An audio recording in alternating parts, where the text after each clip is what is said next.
I just recently played Metal Gear Solid for the first time. The first one. The one on PS2. There is no PS2 one. PS1. PS1, PS1. PS1. The original one on the GameCube remake. The first Metal Gear Solid. Yeah. Yes, the original one. Because I know that there was ones on SNES, but that was NES. That was just Metal Gear, right? That's Metal Gear. That's just Metal Gear. Yeah, Metal Gear Solid. I played. But the modern Metal Gear Solids started with the PS1 version. Dude, fuck yeah, man! Finally, that's a great game. You guys both played it? I've played it, yeah. Of course, man. Metal Gear is one of my favorite game series. It held up so well. Yeah. Like everything about that game was just really fun to do. Like everything was like clean. Gameplay was absolutely solid still. Did you stream it? I did, yeah. I streamed like the whole thing in one go. Okay, It's like pretty insane like that game was made for its time because it's Yeah. really ahead of its time. Dude, yeah, it's insane. And the amount of cutscenes as well. Yeah. It is just like the beginning of his movies obsession. I love Kojima was just built diff. I love the cutscenes and the codec calls. I don't know. Oh, the codec. Colonel. Otacon. Like they're one of the big criticisms against the whole Metal Gear Solid series is just the length of the cutscenes and the length of some of these mind. It's calls. great. And I was like, this shit is like watching a movie, man. Yeah. I love this shit. so good. This is where I was like, I found out that people like to skip cutscenes, and I was like, nah, I'm watching all of this shit, man. I mean, I understand there were some cutscenes that were like taking the piss. Like, obviously, it's a nearly 30-year-old game, so I don't mind if I spoil things. I feel like it's up to you now. Yeah. So you I'm going to had 30 spoil years it. to play I'm this. going to spoil things. I think that's fair. The same way you could spoil Metal Gear Solid 2 for me, which I haven't played yet, but I'm going to try and dodge it no matter what. Dodge the spoilers, not the game. Like the villain speeches with his brother Liquid Snake. Oh. When he's fucking talking, his speeches are so ridiculous and so long. He's like 1941, the beginning of the program. It's like, what the fuck? He's like reading off a Wikipedia page. Yeah, he literally reads off. He's like, Baghdad, 1970. You're like, what the fuck is going on, Liquid Snake? What are you talking about? And every character is so ridiculous. It's just so good, and it's so campy. Yeah, like everything about it is so ridiculous. I love the campiness of it. Yeah, and just it's so ridiculous. If you like the first one, you're gonna love the rest of them too. Yeah, the first one is actually like thinking back. People say 1 through 3 are all amazing. They are. They are. I liked 4. Snake Eater was probably my favorite. 2? 3 is my favorite. Yeah, 3. 2 is just behind there. 2 I didn't enjoy or appreciate as much when I was growing up. But I replayed it and I was like, holy shit, this is peak. Because 2, without spoiling, goes through some Evangelion levels of convoluted. I mean, he kind of does that a little bit in 1, but I can imagine. Well, like I've seen what he does in his later games. I've seen 2 cutscenes of Death Stranding. I'm like, this is a man who clearly has like insane ideas and expresses them sometimes in like, and that's what I love about it. Like some of the cutscenes were just really stupid and like really dumb. I don't know if it was intentional or not. Sometimes it feels like it was. Sometimes it felt like it was unintentionally stupid. Yeah. But I like the ideas. Like the ideas were fun. So here's what I think happened, right? You have Metal Gear Solid 1, which is a nice, mix between the campiness, the action. It's pretty campy. The campiness, the action, and some convoluted stuff in it. And then it was a massive success. So Konami were like, you know what, Kojima, you're a fucking genius. Do whatever the fuck you want. Comes out with Metal Gear Solid 2. He goes fucking wild. Yeah. He goes, I believe it. This is when the Kojima-isms like really fucking come out. This is where he's just like, okay, I'm going to break all limiters. I'm going to do what I want. And I'm not going to spoil some of the stuff that he does in it. Yeah, I mean, how much you know about Metal Gear Solid 2? Just nothing. I know that like the Metal Gear Solid 1, it ends and then it's like, it like ends with a call from the fucking president and he's like, I'm one of the Liquid Snakes. And I'm like, what the fuck is this game? Where it's like, what is this? Like, I'm Gas Snake. Like, what is this? It's Solidus, actually. Yeah, that's it. Solidus. Solidus Snake. yes, Mr. President. And it's like, what is this? But like every single thing, every time you think like this game is dumb, it gets dumber. Oh, yeah. And then you're like absolute cinema. It's just so funny. It's so stupid. And it never takes itself too seriously. But it's so epic. But it then it takes itself so seriously. Yeah. So it's just so fun. Yeah, so then Metal Gear Solid 2 comes along, and he makes a very bold, creative decision with Metal Gear Solid 2. Don't tell me. I'm not going to tell you, but it is a very bold, creative decision that was very, very controversial. Right? But that was very, very controversial. Kojima went woke. No, I'm kidding. Snake's gay now. And initially, when I first played this, I was like, what the fuck is this shit? But now that I'm grown up, I'm like, yo, this Metal Gear Solid 2 fucking slaps because it had some wild ideas. By the way, every character feels extremely like bi and gay in this thing. Oh, yeah. You ain't seen any. I'm just saying, everyone feels very gay. Yeah. Snake. Everyone is DTF in these games. When fucking Otacon and Snake ride off into the sunset and they're like, my name's David. Call me David. I think I might. Like, there's so much sexual tension between literally everyone. Yeah. Like, anyways, carry on. Sorry. But he just goes fucking wild. Limiters are off. He goes I can't wait. I can't wait. And then I think Konami saw that and they were like, yo, Kojima, can you chill the fuck out? Can you just chill the fuck out a little bit?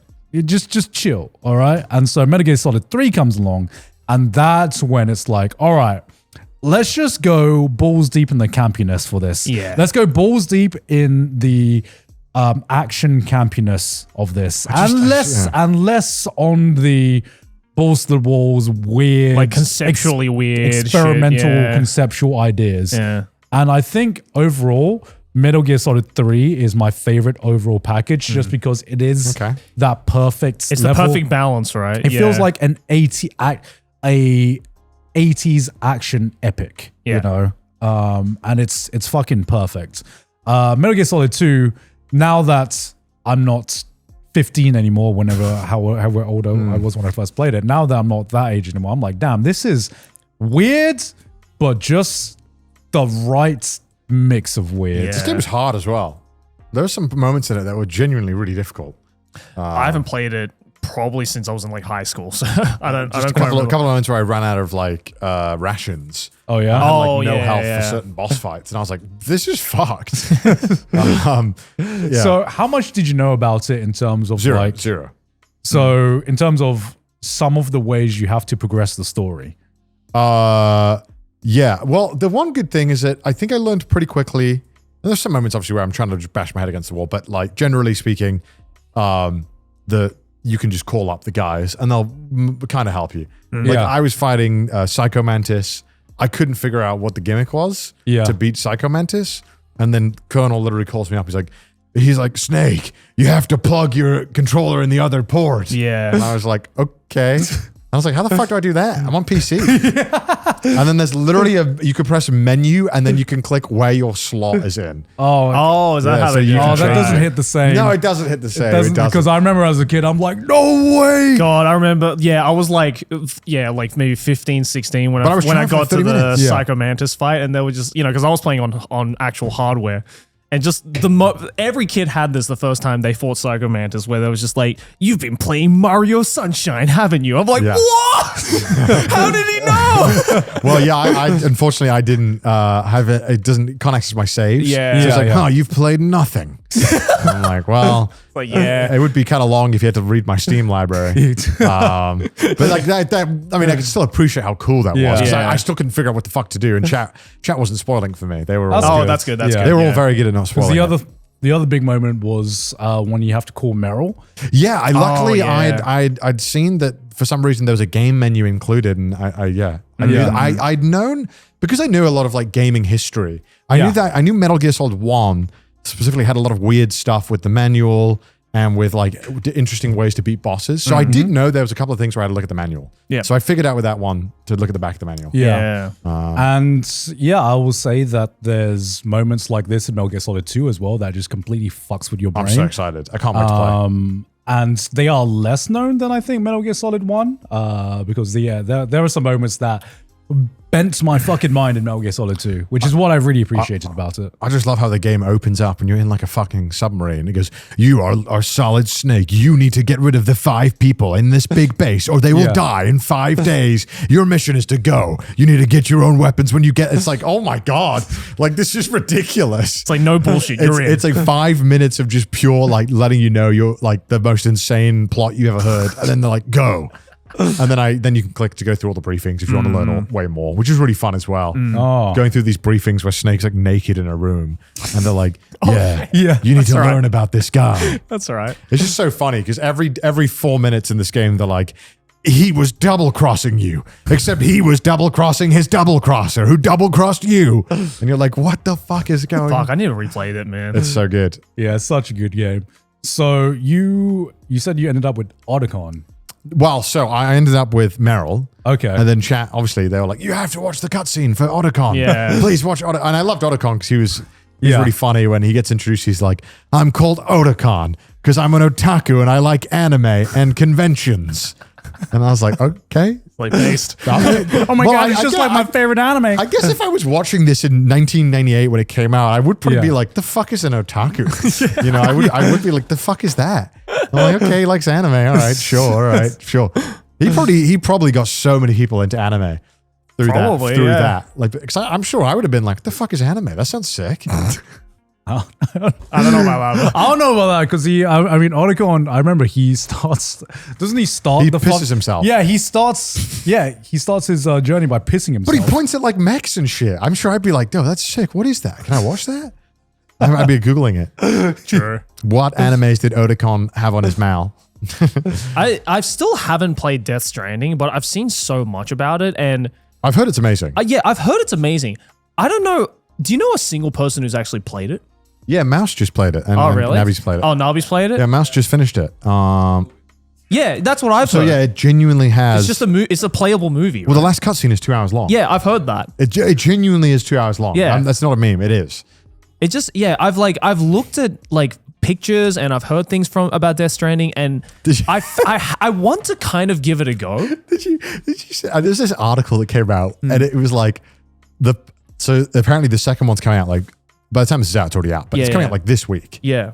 And apparently there's an article where Kojima was like, yeah, people were saying it was too fun, so I had to change it. And I'm like, what the fuck, Kojima? That's a good thing. That's a good thing. Nobody tell Kojima that this is a good thing. Everyone tell Kojima that his games suck and he'll make better and better and better games. Yeah, he took it like, he's like, it's fun. Fuck you. Yeah, you're not having fun with this. Yeah, I've just heard, see, like, again, this is like, I know very little about Death Stranding because I've promised myself that I will eventually play it and I want to go into it as blind as possible, but I've just heard it's like walking simulator.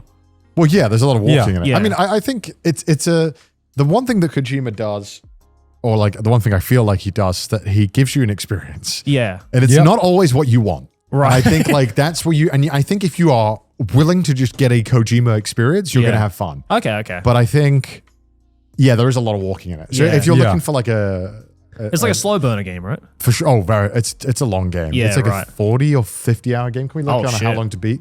How long to beat I found actually is it's pretty accurate. It's pretty accurate, yeah. I have been basing all of my streams on the how long to beat. Yeah. And I'd say I'm always within like 2 to 3 hours of like Final Fantasy. It's nearly always been spot on. Metal Gear, it was like an hour off. Yeah. And it's normally give or take. So like I'd say that's pretty accurate. Yeah, for sure. But that's 40 hours is a long fucking time. Short JRPG. Shortest Persona romance scene. 40 legit. hours. I don't even think you can get halfway in a Persona game in 40 hours. I saw a fucking meme that was like a guy on like those oil rigs. You know, where they're covered in dirt. Yeah. They're like clamping on. They're like Persona players getting through the dungeon so they can get a 1 minute romance scene. Legit. Them on the oil rig. It's all worth it. I'm doing it for her. It is though. It is worth it. It is literally that.